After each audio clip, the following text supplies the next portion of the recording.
Hello, hello, hello, ladies and gentlemen. Hopefully, you guys had a good first day of the playoffs. Slate's still going on, so we'll recap how I did tonight in tomorrow's video.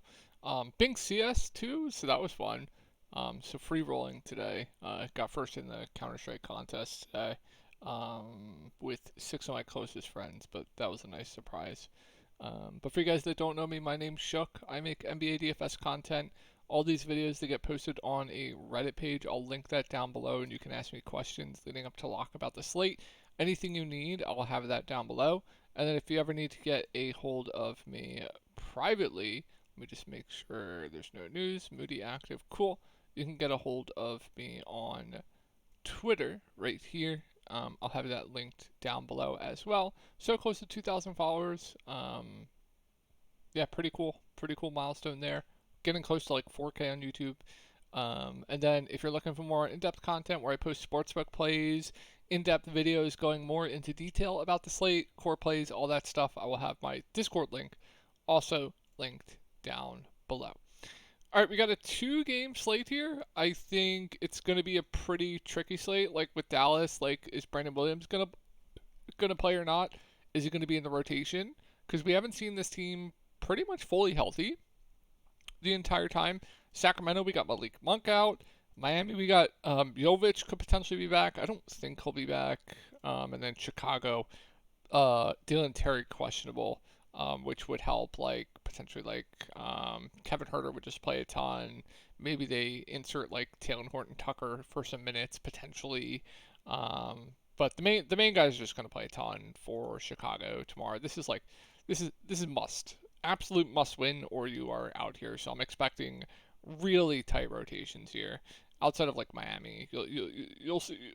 You'll see Davion Mitchell like play a ton off the bench, and then Andrew Wiggins has been on a little bit of a limit, which has gained Kyle Anderson and Haywood Highsmith some minutes. So if we get news that like Wiggins is off his limit, that's going to hurt them a little bit as well.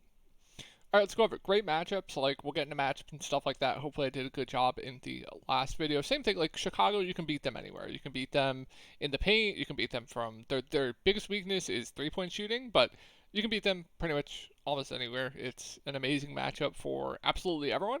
So there's not too much to dive in here. It's pretty straightforward. You guys know that Chicago are a fantasy carnival.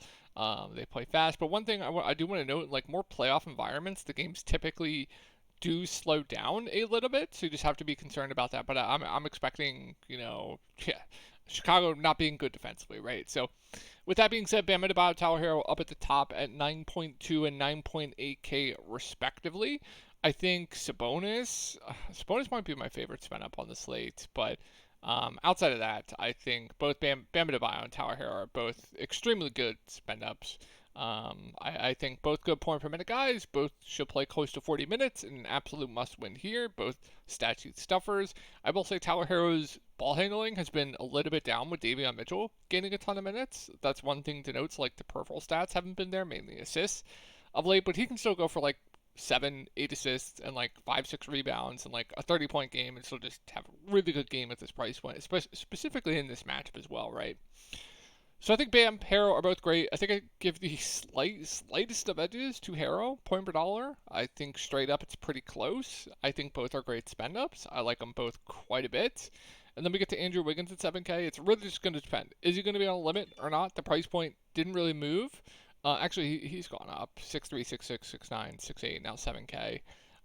It's just a phenomenal matchup. He's been producing very, very well on the Miami Heat. Another guy that can stuff the stat sheet, can rack up like blocks, steals better on FanDuel, right?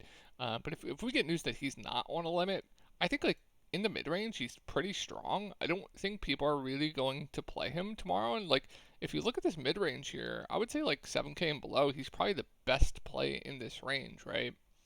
So it's really going to depend how you want to build. I like kind of more balanced lineups depending on the value that we have because we don't have a ton of value on these slates. So yeah, I'm definitely a pretty big fan of Andrew Wiggins now. Khalil Ware's the big question point for me. Like range of outcomes, especially with rookies in the playoffs. We saw Risher tonight. Sometimes their minutes can just get slashed, right? Last game in this matchup, I believe, was a must-win. Only played 25 minutes, no foul trouble. Good producer. If he gets 30 minutes, I would probably want him in my lineups tomorrow at 6.2K in this matchup. But like I said, the range of outcomes with his minutes could be way up and down. Good rebounder. If he gets 30 minutes, he's probably going to get you a nice double-double, right? So I do like Ware. I think he's a little bit riskier. But I do still like him quite a bit at this price point. So I am definitely pretty high on all of Miami here. I even like Davion Mitchell. Like, I still think the role is going to be really good off of the bench. I still think he's going to have to play mid 30s minutes here. Production's been really good. He has the ball in his hands a decent amount. They need him out there for defense, right?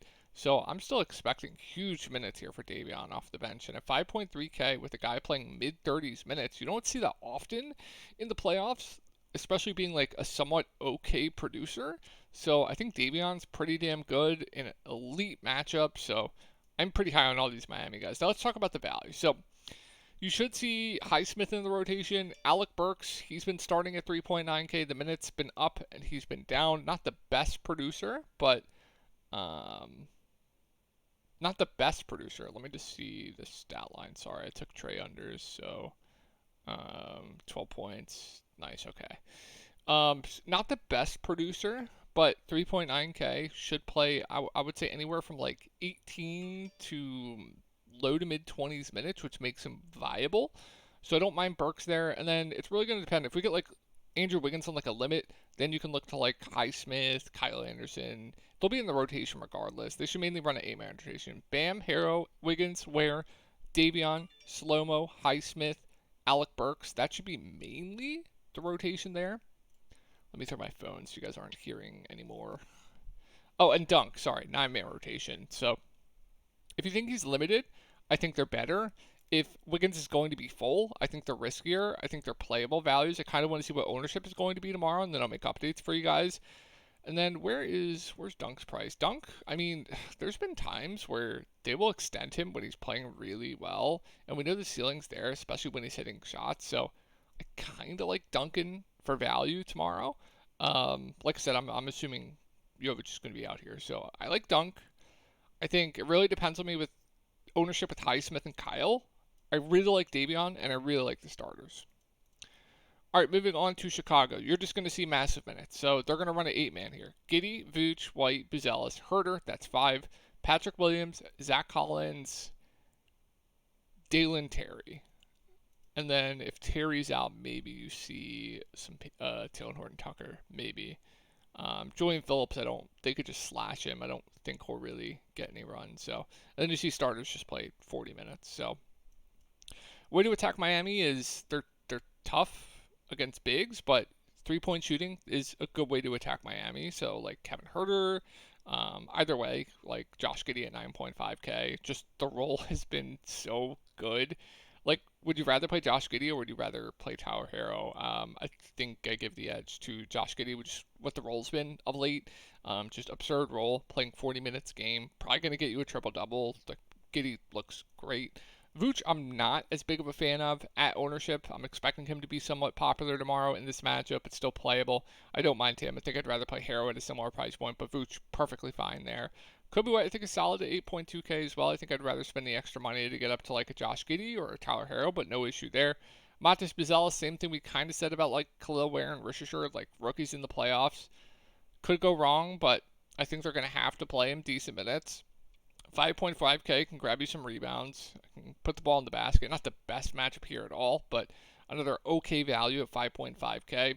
Kevin Herter I really like. Okay spot here. Going to play a ton of minutes. 4.6K. Like I said, it's hard to come by for value on these slates. That's why Kentavious Caldwell-Pope was the best value today. I think he's a really good value tomorrow. And then you see Patrick Williams get some minutes. 4.2K, a bit steep. And then Dalen Terrell gets some run. If he's out, you may see some like THT or something. Phillips not playable at all. All right, let's move on to Dallas. So, yeah, trying to figure out Dallas is going to be tough. Like, they could switch starters. I believe Najee Marshall started at the point last game. I had the rotations up here. Dinwiddie was off the bench. There was no Brandon Williams. They had both the bigs in, so we'll kind of see. I want to see what, like, projections are going to think with what starters are going to be and whatnot. Dinwiddie's too pricey regardless, in my opinion, but 80, good spend up, tough matchup. good spend up though. Should play a ton of minutes. Great producer when he gets the run. I think in a must-win, you just have to play him all the minutes he can handle here. Good defender, can rack up blocks, steals, like better on FanDuel. He's doing a decent amount of ball handling. They're running offense through him. I think he's a really good spend up. I think maybe slightly into his bonus, but I think it's really close, factoring in what ownership will be. Peter Washington at 7.3K should play low to mid 30s minutes. I think he's more so priced appropriately, but fine, no issue there. Another good producer like him. Him and AD are going to be the number 1 and number 2 on offense, so no issue there. Gafford, Lively, the bigs are just too pricey. They're not going to play like enough minutes really at their price points to nuke that salary, and if they're going to get ownership, I think you can just easily fade them in a bad matchup here. Dinwiddie, like I said, too pricey for me. Klay Thompson, another value that I think is pretty damn good, right? Going to play close to 30 minutes, has a ceiling when he's hitting his shots. Sacramento, they're good transition defense, not really tough anywhere else, so I don't mind that. Specifically, like, fine at three-point shooting, so like Klay there quite a bit. Whenever the bigs, and then the bench is still priced up from when, like, people were out, so, like, I don't know, you probably see some Caleb Martin, Max Christie, 4.8K. I don't know if I can do it. Brandon Williams, 3.5K. We'll see if he plays. Yeah, I think that's mainly it. Let's move on to Sacramento. So Sacramento, yeah, they're gonna play everyone 40 minutes here. I like quite a bit here personally. Keegan Murray at 5.4K. Anaylsis. I really like both of those two guys for value. Trey Lyles is gonna play a decent amount. I really like him for value at 3.9K. Domantas Sabonis, I love it as a spend up. DeMar Levine in the mid-range, they're priced up perfectly fine. I think there's a lot to like on this team. Like, if you take a look at this rotation, I can show you guys. 8-man rotation with Trey Lyles playing the most off the bench with no Malik Monk. Keon, huge minutes. DeMar, huge minutes. Keegan, going to play huge minutes. Domantas Sabonis, going to play huge minutes. Levine, going to play huge minutes. Matchup here is good. They're tougher defensively against centers with AD in, but I still don't care. I think, with the minutes, I think, Sacramento's a great team to target tomorrow, specifically Keegan Murray, Anaylsis, Trey Lyles, like Sabonis, and then DeMar Levine, both really solid as well. So, yeah, short little video here, guys, like 10 or so minute video. Easy slate to talk about, in my opinion. I think, favorite teams to target, I think Sacramento. I think Dallas is probably my least favorite team to target by far. I would say then Chicago, second least favorite, kind of like Miami, and Sacramento for sure as my favorite teams to target there. So hopefully this video helped you guys out. Favorite values: Keon, Keegan, Davion, Trey Lyles. I would say probably my favorite values. If you need help with values there, so. All right, that's gonna do it for the slate. Hopefully you guys have a great night tonight. I will make a video for tomorrow night tomorrow.